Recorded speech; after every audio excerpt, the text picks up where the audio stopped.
حضرت ابو طالب لوگ یعنی روایات پیش کر دیتے ہیں کہ بھئی فلاں حدیث میں موجود ہے، وہ جہنم، وہ آگ، وہ پاؤں، یہ سب، ان تمام چیزوں کو کیسے قطع نظر رکھا جائے اور کیسے ان کی فساد اور کیسے ان کی عصمت کو بیان کیا جائے؟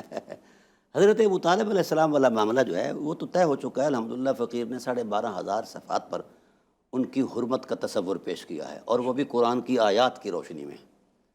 یہ سب کچھ ایک سازش کے طور پر حرمت ابو طالب کو پس منظر میں رکھنے کے لیے، اور ان کے وہ عظیمت مآب جذبے جو دین کی طاقت بنے ہیں ان کو پس منظر میں رکھنے کے لیے ایک سازش ہے.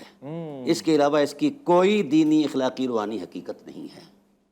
یہ جو مثلاً ایف آئی آر کا متن یہ ہے جو کاٹی گئی ہے، بوگس ایف آئی آر حضرت ابو طالب علیہ السلام پر، وہ متن یہ بنایا گیا ہے کہ آخری وقت میں سرکار دو عالم صلی اللہ علیہ وآلہ وسلم جو تھے ان کو کلمے کی دعوت دے رہے تھے، تو ساتھ ابو جہل بیٹھا تھا، امیہ بن خلف بیٹھا تھا. انہوں نے کہا اترغب عن ملت آبائک، اپنے آبا و اجداد کی دین سے ہٹ جاؤ گے؟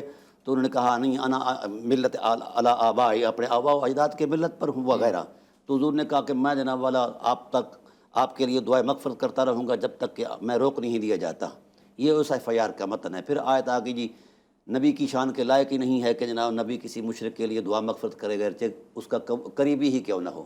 یہ ہے اس آیت کا روایت. اور پھر انک لا تہدی من احببت، یہ کائنات کا بدترین جھوٹ ہے. میں اعلانیہ آپ کے وساطت سے پوری انسانیت کے لیے، مسلمانوں کے لیے کہہ رہا ہوں، میں نے ٹائٹل پر لکھا ہے بدترین جھوٹ ہے. حضرت ابو طالب علیہ السلام کی ذات پر لگایا جانے والا یہ کفر اور شرک کا بہتان کائنات کا بدترین جھوٹ ہے. اس سے بڑا جھوٹ ہو ہی نہیں سکتا. اس کی وجہ پہلی بات تو یہ ہے کہ جس شخص نے اسے روایت کیا ہے وہ نہ وہاں موجود ہے، نہ اس کا نشان ملتا ہے. اچھا. ہاں جی. 21 سال بعد وہ اسلام لاتا ہے، 32 سال بعد اپنے بیٹے کو بتاتا ہے.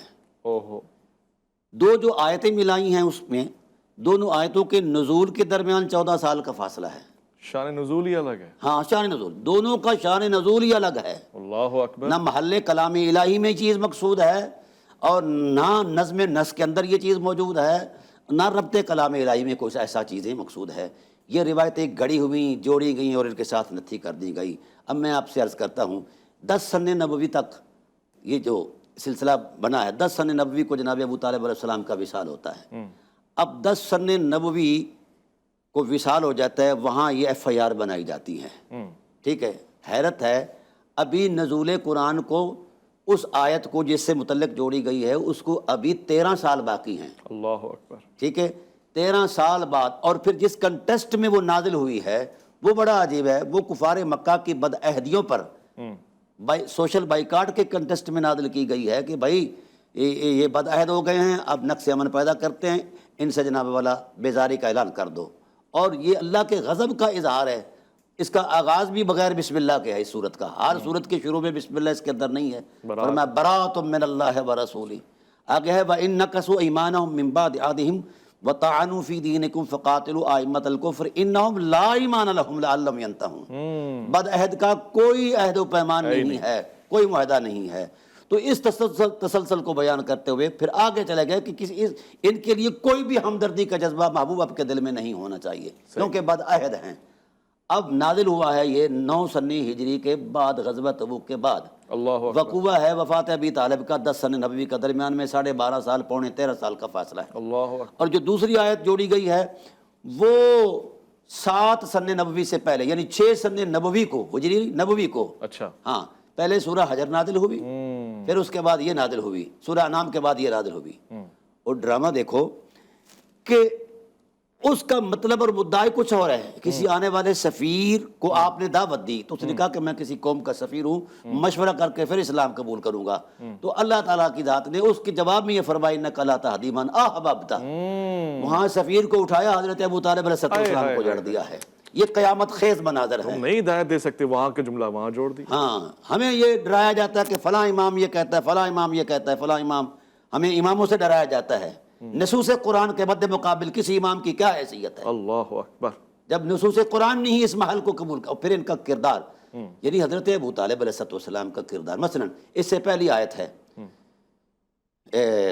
4 سن نبوی کو نازل ہوئی ہے.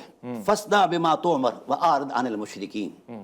حبیب اب کھل کے بیان کرو لا الہ الا اللہ کی حرمت کو، اور جس من میں شرک دیکھو اس سے دوری کر لو. اب 4 سن نبوی سے لے کر 10 سن نبوی تک وجود پیغمبر پیوست رہا. کس کے ساتھ؟ ابو طالب علیہ السلام کے ساتھ.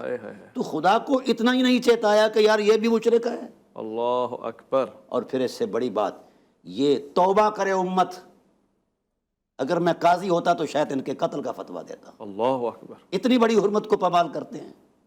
اب قرآن یہ کہتا ہے کہ میرے حبیب دیکھو نا، یہ مقامات ہیں نا، ثانیہ اثنین اذ ہما فی الغار اذ یقول لصاحبہ، یہ حرمت ہے نا حضرت سیدنا صدیق اکبر کی. یہاں اس نص میں صحبت اور معیت کا تصور ہے. اس سے اوپر بھی ایک مقام ہے، وہ مقام ہے نفس رسول ہونا.